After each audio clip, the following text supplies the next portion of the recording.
caught in the crossfire. It's caught in the Un furgone si avvicinò ad una zona di quarantena e venne immediatamente fermato dal personale che lo disinfettò. Dopodiché l'autista proseguì il proprio tragitto, ma nel momento stesso il suo cellulare iniziò a squillare. Cercando di afferrarlo, colpì accidentalmente qualcosa che era lì sulla strada e quando scese vide che si trattava di una gazzella rimasta ormai senza vita. Dopo aver controllato che il proprio veicolo non abbia subito dei danni, continuò il proprio percorso. In seguito, la gazzella ritornò stranamente in vita, cominciando ad assumere degli atteggiamenti che una normale gazzella non dovrebbe mai assumere in natura.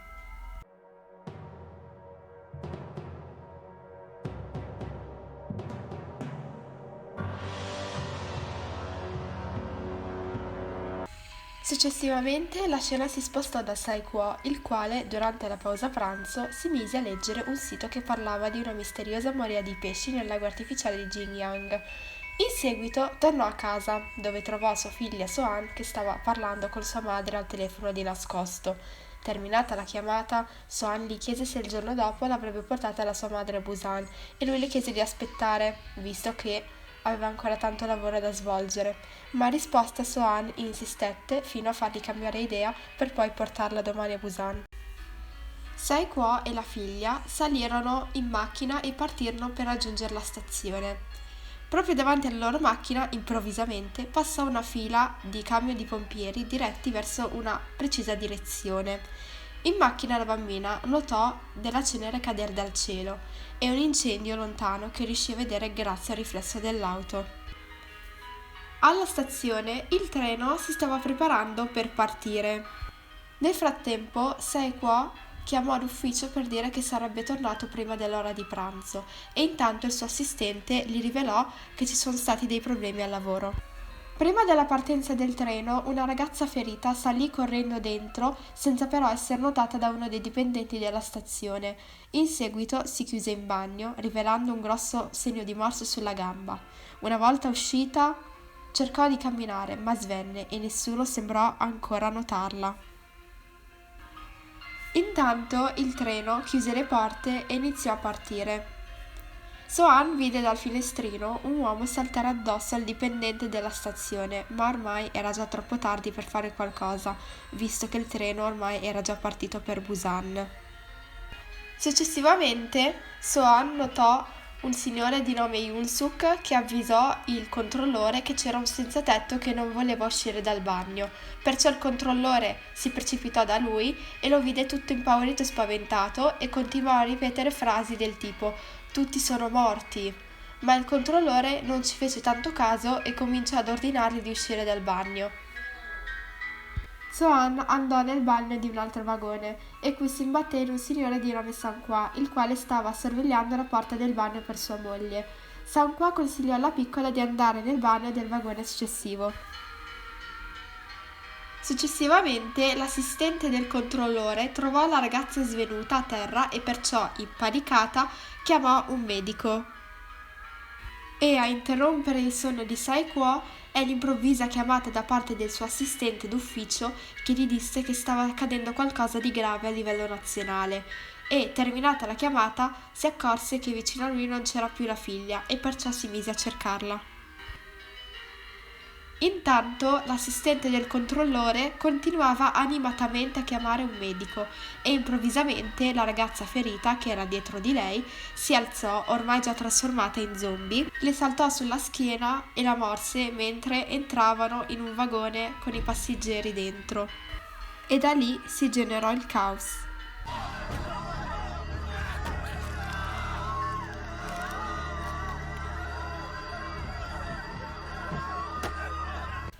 Sang-Kuo, ancora indaffarato a cercare la figlia Sohan, notò il caos nell'altro vagone e perciò si precipitò per comprendere al meglio la faccenda.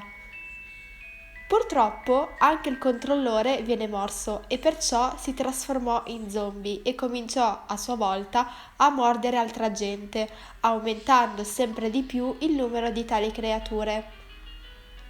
Fortunatamente Sohan apparse dietro suo padre e dopo averla afferrata, il padre cominciò a correre mentre venivano inseguiti da una montagna di altri zombie e alla fine si chiusero in un vagone con dentro altri passeggeri sani e salvi. In seguito anche Sang-Hwa e sua moglie Sang-Jeong si unirono a loro e si salvarono dalla montagna di zombie. Il macchinista annunciò che il treno non si sarebbe fermato nella prossima città visto che fu il centro di controllo a dargli l'ordine e in seguito annunciò che il treno si sarebbe fermato in una stazione dove i militari si sarebbero schierati per mettere in sicurezza il treno. Dopo aver raccomandato alla figlia di non muoversi, Saekwa si allontanò per fare una chiamata, dove un suo cliente gli consigliò di non andare nella piazza principale, ma in quella orientale, dove ci sarebbero stati i suoi uomini che lo avrebbero accolto. E intanto il senzatetto aveva sentito tutto. Più tardi il treno arrivò in città, dove ci sarebbero dovuti essere i militari ad aspettare, ma non c'era anima viva. Yoon-suk fu il primo a scendere dal treno e il resto dei passeggeri lo seguirono. Intanto dal treno scesero dei ragazzi che, facenti parte di una squadra di baseball, si portarono appresso delle mazze per difendersi. In seguito anche Sae-Kwo e sua figlia So-han scesero dal treno e lo stesso lo fecero Sae-Kwa e sua moglie Sang-Jeong. Continuando ad esplorare la stazione, i passeggeri si resero conto che era del tutto vuota e Sae-Kwa, trascinando con sé la figlia So-han, si allontanò per sfruttare l'aiuto che gli offrì il cliente nella precedente telefonata e il senzatetto li seguì. Una volta arrivati in fondo alla scala mobile, il resto dei passeggeri notò che c'erano i militari, però già trasformati in zombie. Perciò iniziarono a scappare e alcuni di loro vennero morsi. Fortunatamente c'era la squadra di baseball ad aspettare alla porta principale e, usciti tutti, Sang-Hwa chiuse la porta a chiave. Peccato che gli zombie riuscirono a sfondarla e ad uscire. Perciò Sang-Hwa, Sae-Kwo e i membri della squadra di baseball cominciarono a scappare prima che la porta si frantumasse del tutto. Una signora anziana, Sang-Jeong e So-han riuscirono a salvarsi e a salire sul treno insieme al senzatetto mentre il treno venne ormai circondato da zombie. A questo punto Yoon-suk ordinò ad un addetto di far partire immediatamente il treno e lui lo fece subito, nonostante ci fossero alcuni passeggeri contrari a tale decisione, visto che fuori dal treno c'erano alcuni loro cari e parenti. Intanto Sae-Kwo e gli altri videro che il treno stava partendo e perciò si affrettarono. Purtroppo alcuni dei membri vennero anch'essi morsi. Arrivati vicino alla fermata, Sae-Kwo e un membro della squadra di baseball riuscirono a salire, ma purtroppo Sang-Hwa rimase indietro. Ma fortunatamente, quando Sae-Kwo gli tese la mano, riuscì anche lui a salire sul treno insieme agli altri passeggeri sani e salvi. Intanto il macchinista chiamò il centro di controllo per chiedere come procedere e gli venne consigliato di continuare per Busan. La donna incinta, assieme a So-han, alla donna anziana e al senzatetto, erano intrappolati tra due vagoni pieni di zombie. Nello stesso istante c'era Sang-Hwa che telefonò alla moglie stessa per chiederle dove si trovasse e lei gli riferì che erano nascosti nel bagno del vagone 13. Stessa cosa la fece il giocatore di baseball che era con loro, Min Young-guk, e disse a loro che la sua compagna, Jin-Ye, gli riferì che lei invece si trovava nel vagone 15 insieme ad altra gente, dove c'era anche Yoon-suk. Perciò i tre uomini si prepararono per andare nel vagone 13 per salvare i loro cari.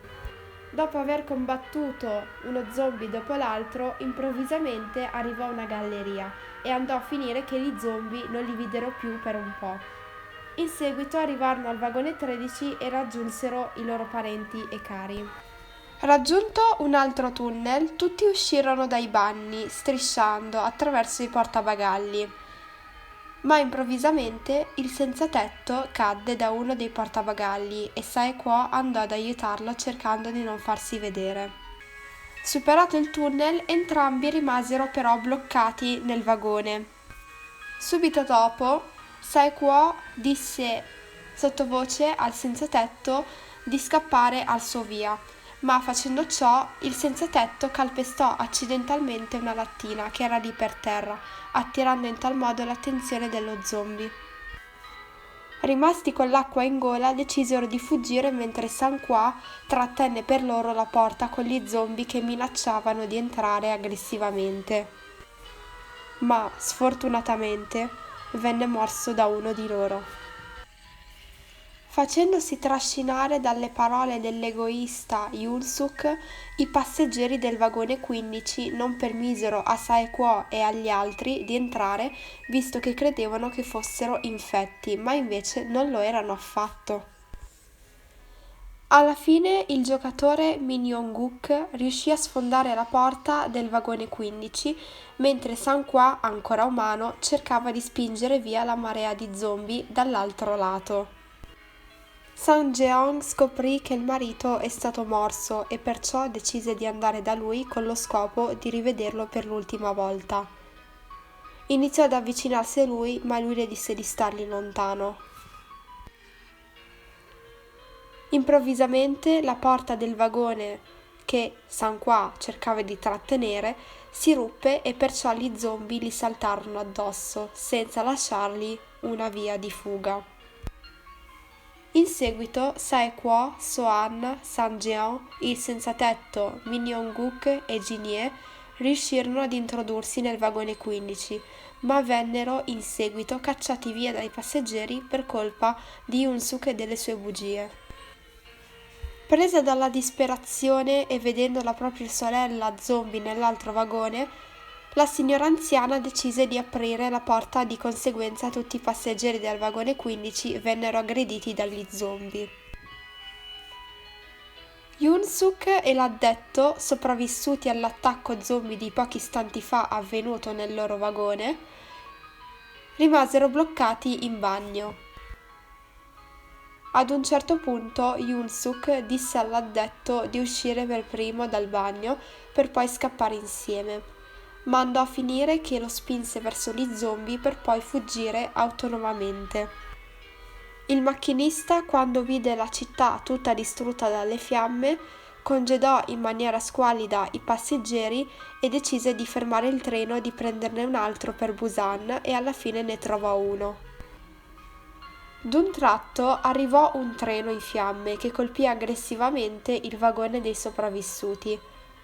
Saequo e gli altri scesero dal treno e Min Young-guk e Jin-hye trovarono un treno vuoto e sicuro.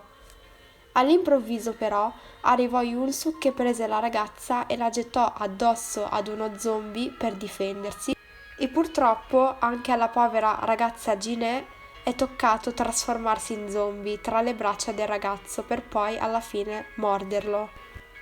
D'altra parte Saequo, Sohan, Sang-jeon e il senzatetto erano intrappolati sotto un vagone pieno di zombie e il senzatetto decise di sacrificarsi permettendo così agli altri tre di fuggire.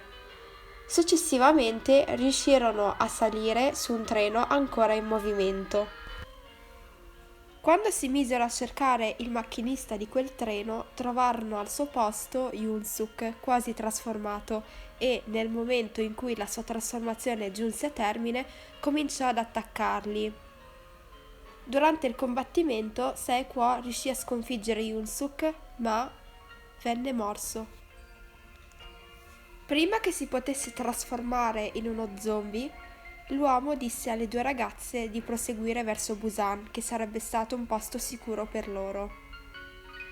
Sohan si mise a piangere, in preda dalla tristezza e dal dolore, mentre il padre, deluso da se stesso per non essere mai stato all'altezza e per non essere mai stato un buon padre per la figlia, uscì dalla cabina per poi buttarsi giù dal treno. Passò del tempo e le due dovettero fermarsi e lasciare il treno, dal momento che i binari erano bloccati. Perciò decisero di proseguire, continuando il proprio cammino fino ad un tunnel buio. Dall'altra parte del tunnel c'erano dei soldati che corsero verso Soan e Sanjeon per soccorrerle.